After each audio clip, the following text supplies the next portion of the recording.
पाठ 2 वर्ण विचार। कविता का भाई रोहन सड़क की ओर खेलने जाता हुआ। तुम इधर आओ। दीदी मैं आ रहा हूँ। बच्चों, आपने देखा कि कविता और रोहन के मुख से कुछ ध्वनियाँ निकल रही हैं और इन ध्वनियों का कुछ अर्थ भी होता है। जैसे तुम, त जमा अ जमा म जमा अ। इसमें 4 ध्वनियां हैं। इधर इ जमा ध जमा अ जमा र जमा अ। इसमें 5 ध्वनियां हैं। आओ आ जमा ओ। इसमें 2 ध्वनियां हैं। ऊपर दिए गए खंडों के और टुकड़े नहीं किए जा सकते। ऐसी ध्वनियों को वर्ण कहते हैं। वर्णमाला, वर्णों के एक निश्चित समूह को वर्णमाला कहते हैं। बच्चों, वर्ण 2 प्रकार के होते हैं, स्वर और व्यंजन। स्वरों के उच्चारण में हवा मुंह से बिना किसी रुकावट के निकलती है। हिंदी भाषा में ये 11 स्वर होते हैं। उच्चारण के आधार पर स्वरों के 3 मुख्य भेद होते हैं। ह्रस्व स्वर, दीर्घ स्वर, पुलुत स्वर। ह्रस्व स्वरों के उच्चारण में कम समय लगता है। दीर्घ स्वरों के उच्चारण में ह्रस्व स्वरों से ज्यादा समय लगता है।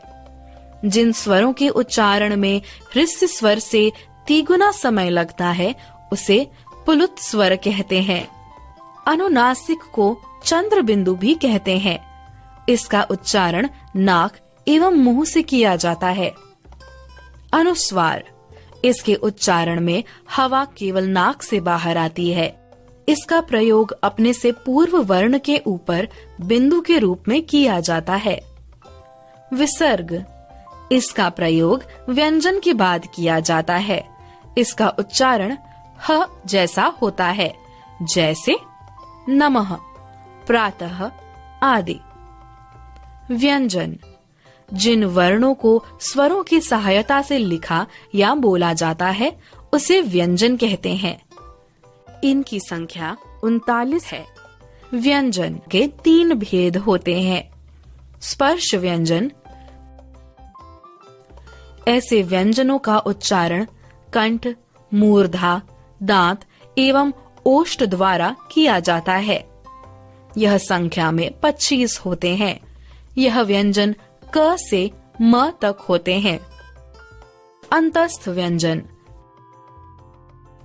इन वर्णों का उच्चारण करते समय जीभ मुख के किसी भी भाग को पूरी तरह स्पर्श नहीं करती।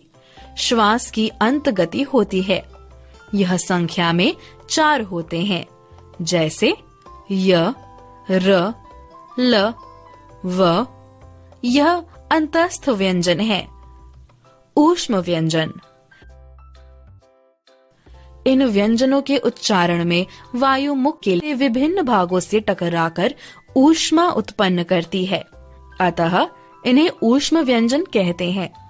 यह संख्या में 4 होते हैं, जैसे श, श, स, ह। यह ऊष्म व्यंजन होते हैं। वर्ण संयोजन, संयुक्त व्यंजन, एक से अधिक व्यंजनों के योग से बनने वाले व्यंजन संयुक्त व्यंजन कहलाते हैं।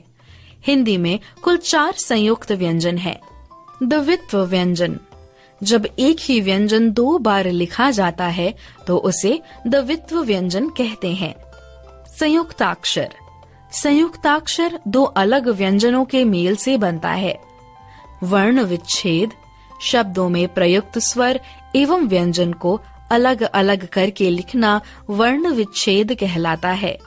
जैसे मैना, म जमा ए जमा न जमा आ।